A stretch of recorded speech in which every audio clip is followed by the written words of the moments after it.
Donc, je voudrais surtout remercier Monsieur le maire de Pertuis qui a participé et qui a organisé ou qui a aidé à organiser avec les travaux de son équipe cette exposition. Et puis Jules qui a eu l'idée saugrenue de me demander de faire cette conférence introductive parce qu'il considère que je connais assez bien le sujet. Et je rajouterai, pas pour lui faire de peine, mais je rajouterai que dans un sujet scientifique, on ne connaît jamais assez bien le sujet. Donc je ne le connais pas bien, malgré quelques années de réflexion sur ce sujet. Et comme disait un de mes amis, maintenant, au bout de 50 ans de réflexion, je commence à peine à comprendre un petit peu. À vous de juger lorsque, par ailleurs, dans la recherche scientifique, on nous demande de régler les problèmes en 3 ou 4 ans, et puis après, on passe à autre chose. Non. Enfin, les stèles néolithiques qui sont l'objet de cette exposition sont relativement bien connues, quoi qu'on en pense. Il y a quelques publications à leur sujet, il y a déjà eu quelques expositions à leur sujet, quelques petits livres qui permettent d'avoir accès à l'ensemble des données. L'exposition qui est ici, je vais essayer de ne pas être trop redondant, c'est-à-dire vous parler d'autre chose que ce que vous voyez ou ce que vous pouvez voir dans l'exposition. Mais il y aura forcément des redites. Donc on va parler du néolithique, parce que les stèles sont néolithiques. Le néolithique, c'est une époque de l'histoire humaine, ou une période de l'histoire humaine. L'histoire, en général, l'histoire de la Terre, l'histoire des êtres vivants sur la Terre, est connue en fonction de sa chronologie. La préoccupation principale des chercheurs, qu'ils soient archéologues ou paléontologues ou autres, c'est de dater les événements, de dater les objets. De quand ça date? De quoi parlons-nous? De quand ça date? Et donc, je vais essayer de vous dire de quand datent les stèles dont nous allons parler. Ça, c'est la chronologie de l'histoire de la Terre. Et dans l'histoire de la Terre, vous voyez que l'histoire humaine n'occupe qu'une toute petite partie de cette histoire. C'est les quelques derniers millénaires. Les quelques derniers millénaires de cette histoire de la Terre et du vivant. Donc ici, le détail de la préhistoire et des âges des métaux. Donc vous voyez que ça dure quelques millénaires seulement. Puis, le néolithique dont nous parlons est une petite période à l'intérieur de cette grande période. Le néolithique, ça dure, en étant un peu optimiste et en ramenant la couverture à moi, si j'ose dire, ça dure un peu moins de 10 000 ans. C'est rien du tout. Et, pour être aussi un peu à la mode, on constate que ce néolithique, c'est une période de changement climatique. On ne sait pas quel rôle a joué ce changement, mais il y a eu changement. Et on sait que, je ne le fais pas exprès, c'est une période de réchauffement. Donc après les grandes périodes glaciaires où nos ancêtres étaient vêtus de peau de bête, comme vous l'avez entendu dire, eh bien, au néolithique, les gens ont pu se découvrir, si j'ose dire. Et surtout, ils ont changé d'économie. Ils ont inventé l'agriculture, les céréales, les légumineuses, etc. Ils ont inventé l'élevage, les moutons, les chèvres, les taureaux et autres bétail. Ils ont inventé la céramique. Donc la céramique, c'est compliqué comme invention, on ne va pas s'étendre là-dessus, mais il y a vraiment un changement de matériaux. La terre est transformée en un matériau dur et imperméable, après cuisson. Ces inventions, elles sont localisées par l'archéologie, en réalité dans plusieurs régions du monde, mais nous, en Europe occidentale et dans le bassin méditerranéen, nous dépendons plus ou moins directement,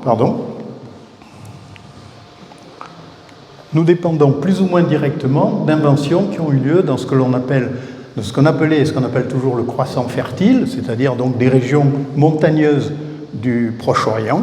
Et ces inventions, s'accompagnent principalement ou sont la conséquence de la sédentarisation.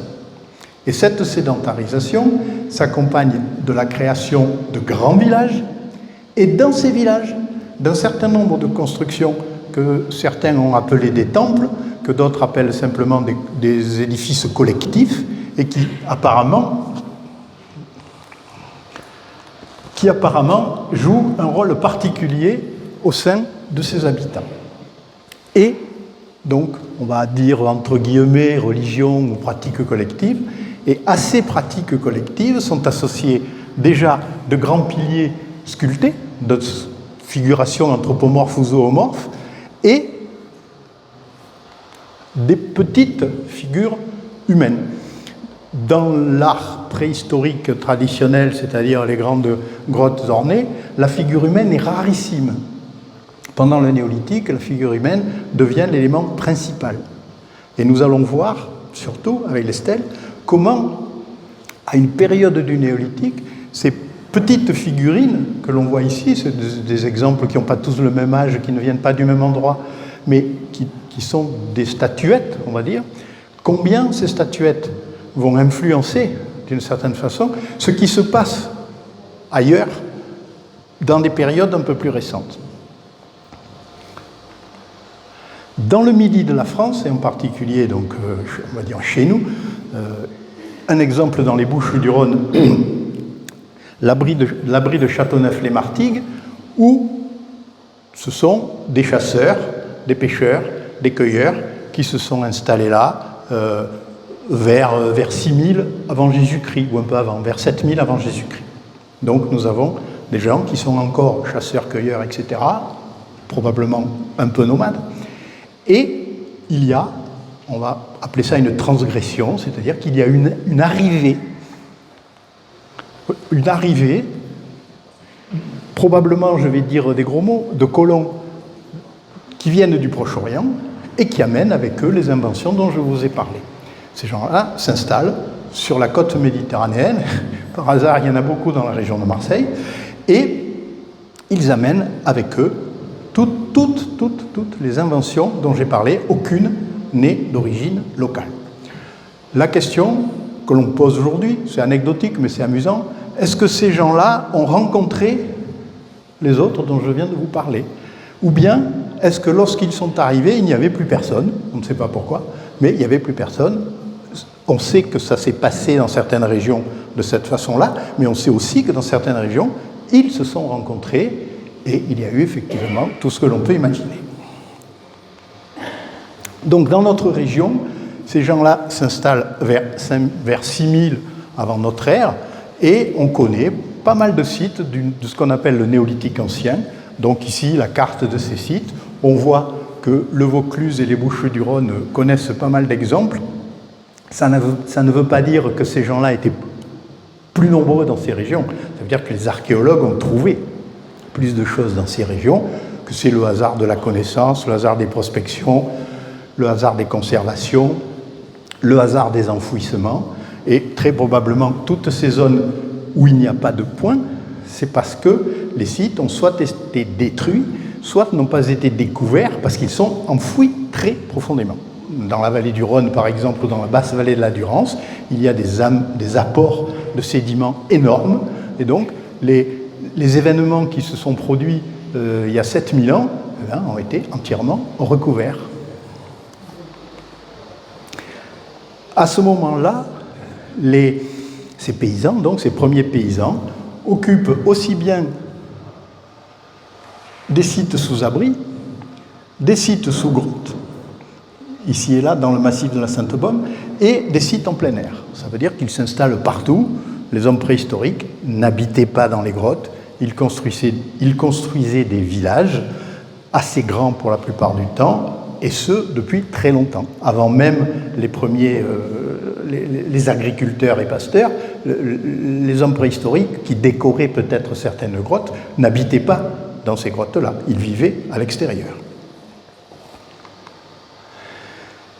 Ces premiers néolithiques produisent une céramique particulière qui est décorée d'impressions au cardium, c'est pour ça qu'on appelle ça le néolithique ancien cardial. c'est du jargon de préhistorien, simplement, ce sont les premiers paysans de notre région.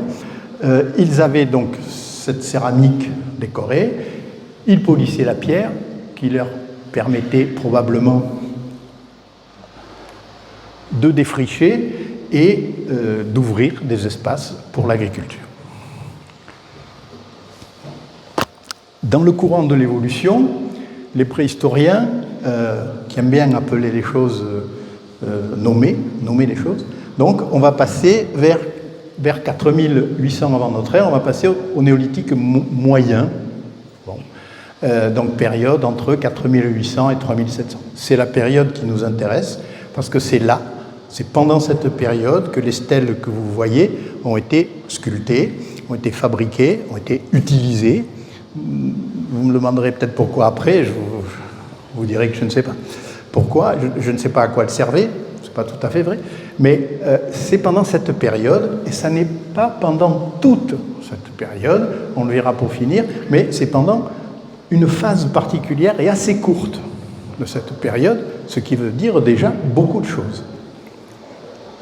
Donc vous voyez que pendant ce néolithique, on a un peu plus de points, on croit que le peuplement augmente, il y a plus de monde, simplement la sédentarité, la meilleure hygiène, etc. Et donc la population est en plein essor. Il y a la production d'une céramique particulière, ou deux céramiques, ou des céramiques particulières qui évoluent un peu pendant cette période. Vous voyez qu'elle est décorée différemment et qu'elle a des formes un peu différentes de ce que l'on a vu tout à l'heure. Il y a aussi une production particulière en silex. Je m'arrête un instant là-dessus parce que les exemples que l'on a, c'est du silex qui vient du Vaucluse, des monts de Vaucluse principalement. Donc, bon, on est concerné dans notre région. Et aussi l'utilisation de matériaux assez originaux, qui est l'obsidienne, dont quelques exemples se trouvent dans les vitrines, qui est un matériau importé de Sardaigne. C'est un matériau qui n'existe pas en Provence ou ailleurs en Europe continentale, et qui est importé de Sardaigne ou de quelques autres régions méditerranéennes, des îles Lipari, de l'île Lipari par exemple. Les villages sont toujours installés en plein air, simplement ils deviennent beaucoup plus grands, très étendus, on en reparlera peut-être. Ici, un exemple encore dans le Vaucluse, évidemment, à Lisle-sur-la-Sorgue, le gisement des Bagnoles, fouillé par mon ami Samuel Van Leligen, qui a montré effectivement à la fois l'installation d'un habitat et surtout, ce qui va peut-être nous intéresser tout à l'heure, c'est que sur cet habitat, il y a des sépultures. Et que donc, à cette époque, la fonction habitat, les fonctions domestiques et les fonctions sépulcrales ne sont pas séparées dans l'espace. On n'a pas, comme aujourd'hui, ou comme on va le trouver en fin d'exposé, on n'a pas la séparation de ces sites d'habitat et les vivants d'un côté, les morts de l'autre. Non, là, la proximité existe et c'est un élément extrêmement important que l'on retrouvera pour interpréter les stèles éventuellement. Ici, les céramiques, évidemment, les céramiques exceptionnelles du site des Bagnoles, qui sont des formes très particulières que l'on ne trouve pas partout et qui montrent déjà le décor de chevron que l'on voit ici, gravé, que l'on voit ici peint, que l'on voit ici gravé, que l'on voit ici gravé, associé à une sépulture. Et ce décor, on s'y arrête un instant parce que c'est celui que vous voyez sur les stèles. Les stèles, la céramique, le décor se ressemble. Qu'est-ce que cela signifie? Il se ressemble, on pourrait dire qu'il est identique, mais on va rester prudent en disant il se ressemble.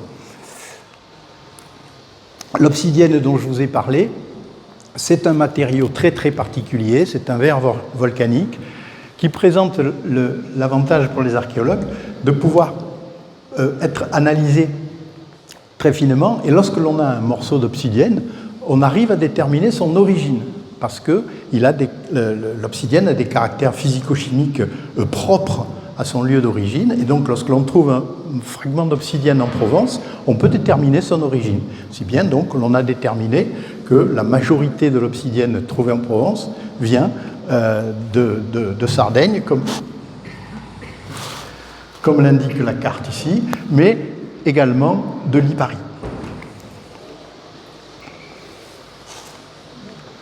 Voilà les gisements archéologiques qui ont livré de l'obsidienne.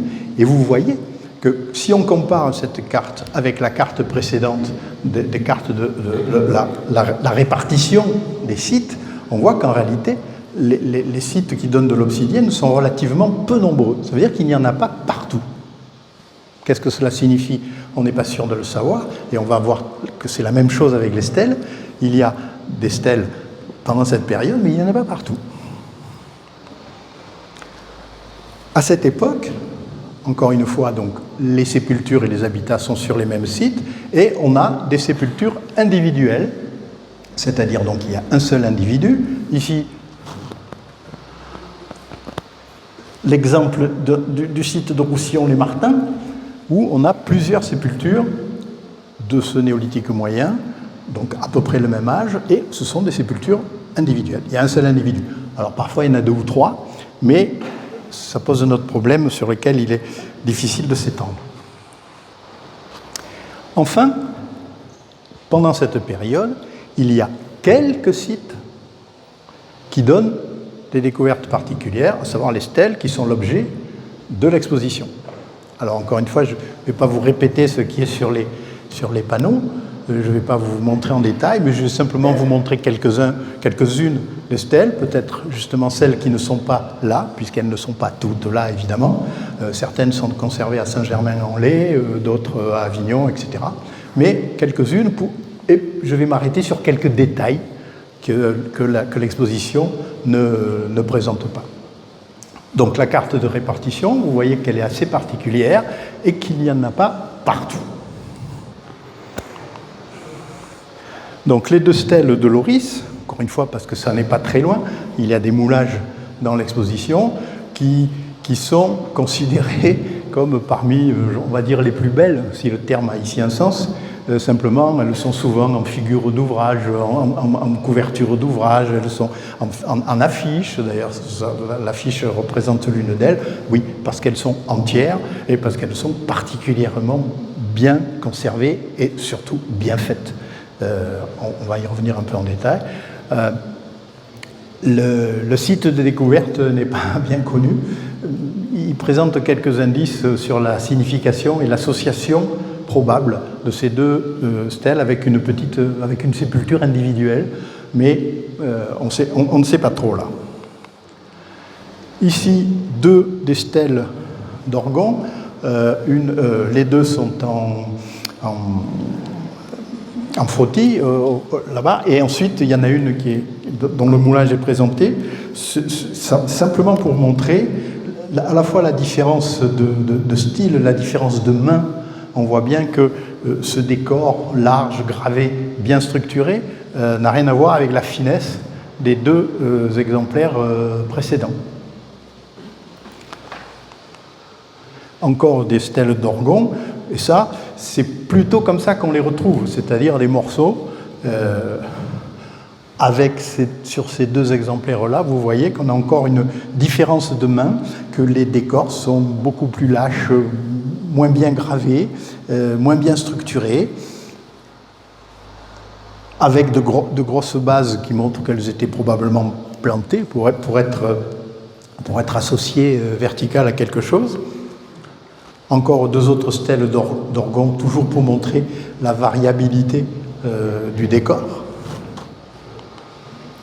Ici, la stèle de Cavaillon, dont il y a un moulage ou l'original, je ne sais pas, donc, qui est aussi conservé au musée des Antiquités nationales.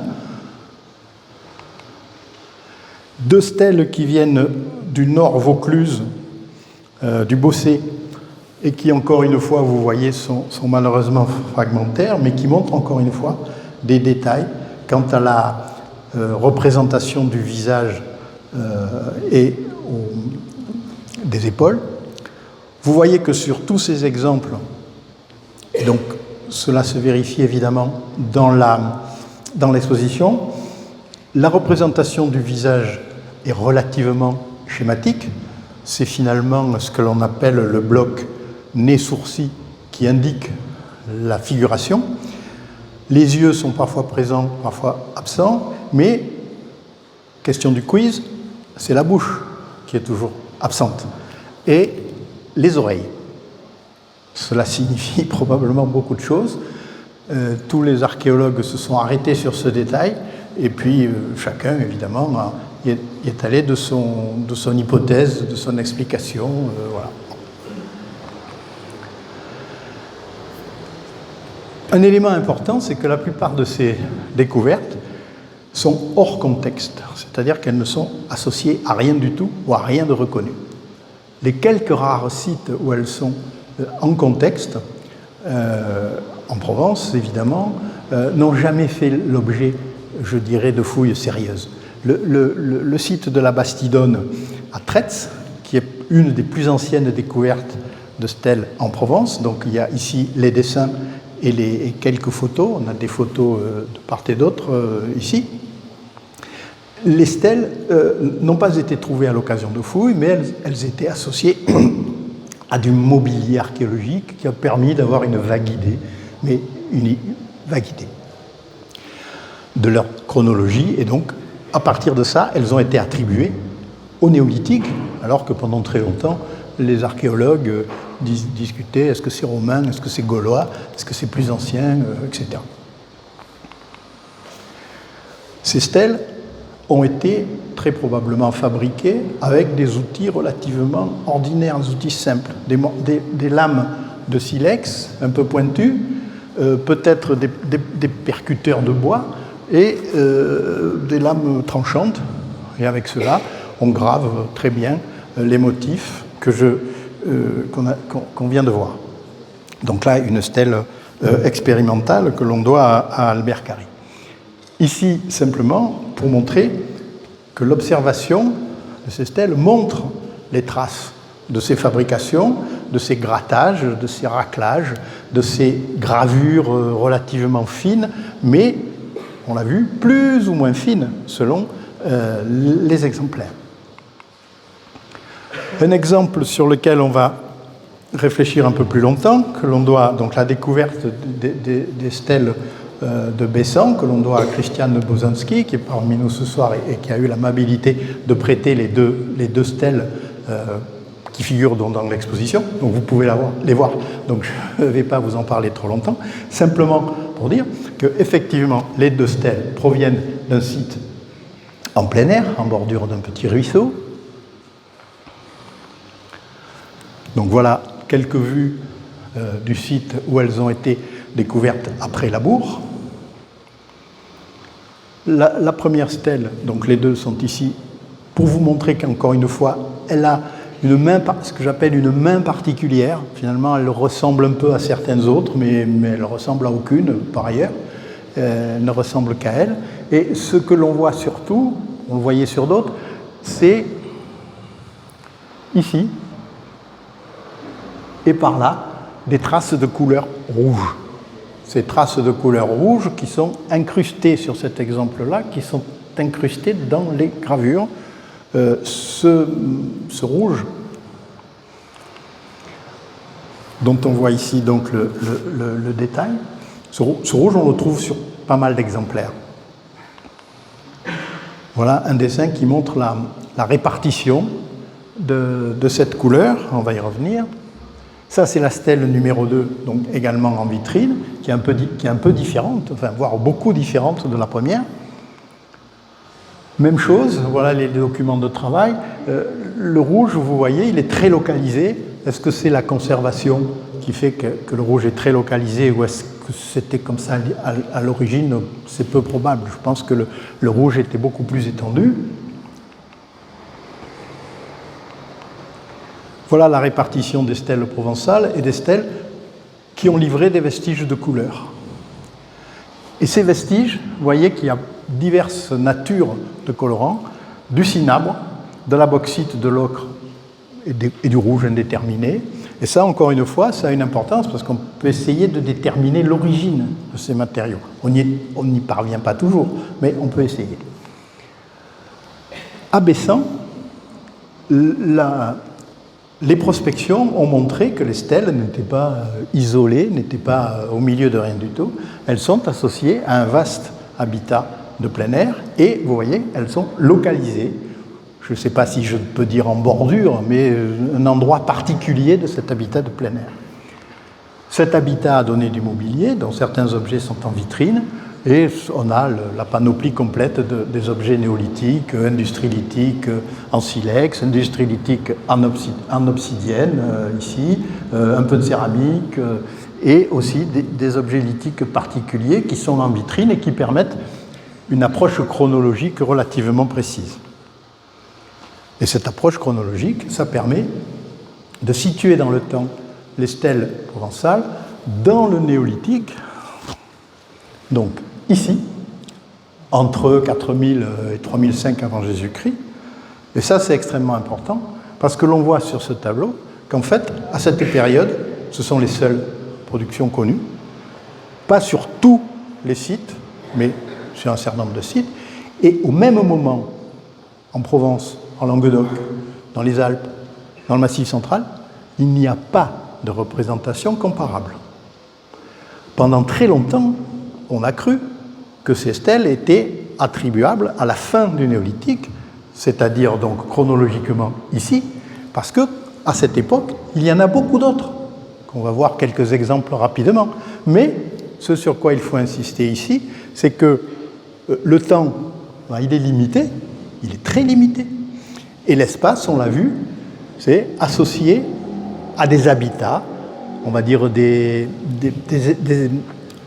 locus, enfin bon, des endroits particuliers sur un habitat. Ce n'est pas partout, n'importe où dans l'habitat. Et surtout, ces stèles, lorsqu'on découvre quelque chose de significatif, il n'y en a pas qu'une. À Bessan, il y en a deux. Il y avait peut-être d'autres stèles non décorées. Et sur les autres sites qui sont connus, il y en a toujours plusieurs. Donc ça aussi, ça a une signification. Les cousines des stèles décorées de chevrons, ce sont des stèles non décorées qui sont connues sur 2 ou 3 sites dans la région. Le site à côté d'Aix, donc, avec des stèles non décorées dont on a les exemples ici, mais avec des formes, on va dire, des morphologies relativement proches de celles que l'on a vues. Et donc 2 autres stèles qui sont tout à fait identiques du point de vue morphologique, qui viennent de Goult, donc encore une fois un exemple du Vaucluse. Donc je dis ce sont des cousines, elles sont peut-être contemporaines ou pas contemporaines, un peu plus récentes peut-être, mais pour moi je pense qu'elles sont contemporaines. Après ces stèles provençales, il y a des stèles connues dans un certain nombre de régions d'Europe occidentale. Simplement pour mémoire, on va passer assez vite là-dessus, mais vous voyez tous les points là qui montrent que l'art anthropomorphe connaît une période importante à la fin des néolithiques. Mais ce qui change, en dehors de la chronologie, c'est qu'à la fin du néolithique, ce sont des monuments de grande taille.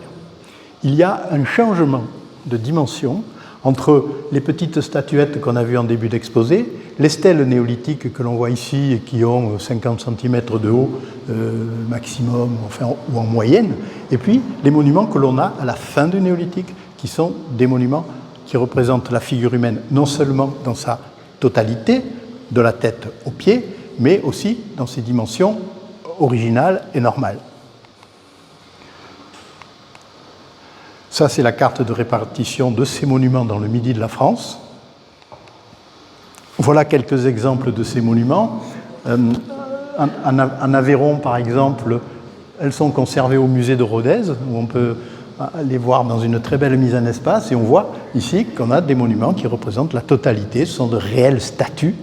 On les appellera stèles aussi, mais ce sont de réelles statues, et ce sont parmi les plus anciennes statues que l'on connaisse dans le Midi. Donc des exemples aveyronnais, des exemples languedociens, ici et là. Et pour finir, je suppose, ou presque, 2 stèles, j'ai dit bien, ce sont des petits monuments vauclusiens, qui viennent l'une d'Avignon et l'autre de Lisle-sur-Sorgue, encore une fois, pour vous montrer des monuments qui sont proches de chez vous, sinon vraiment proches de nos régions. À cette époque, les habitats sont toujours en plein air, voire très grands. Encore une fois, quelques exemples ici, des exemples régionaux dans le Luberon, sur le versant nord du Luberon, le site de Biux et le site des Lausières à Lourmarin. Et à cette époque, l'autre élément important, c'est que les sites sépulcraux, les sépultures, se séparent des habitats. Les sépultures sont implantées à distance, avec probablement des répartitions qui ont du sens. Et on a, à ce moment-là, effectivement, dans la région, l'apparition des dolmens, des hypogées, des grottes sépulcrales également. Bon, la région n'est pas la principale région en France où l'on connaît les dolmens, mais enfin, bon, voilà, les dolmens. Et ce sont des sépultures collectives.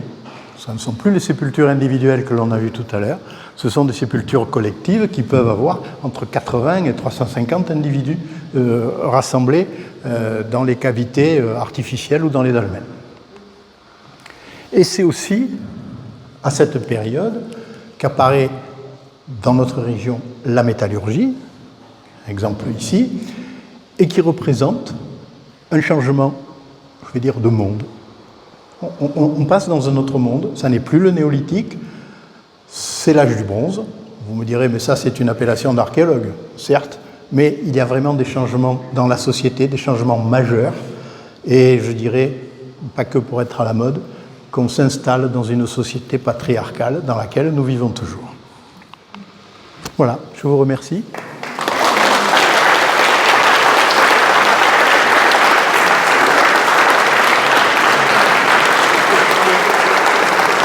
Faites parler les questions.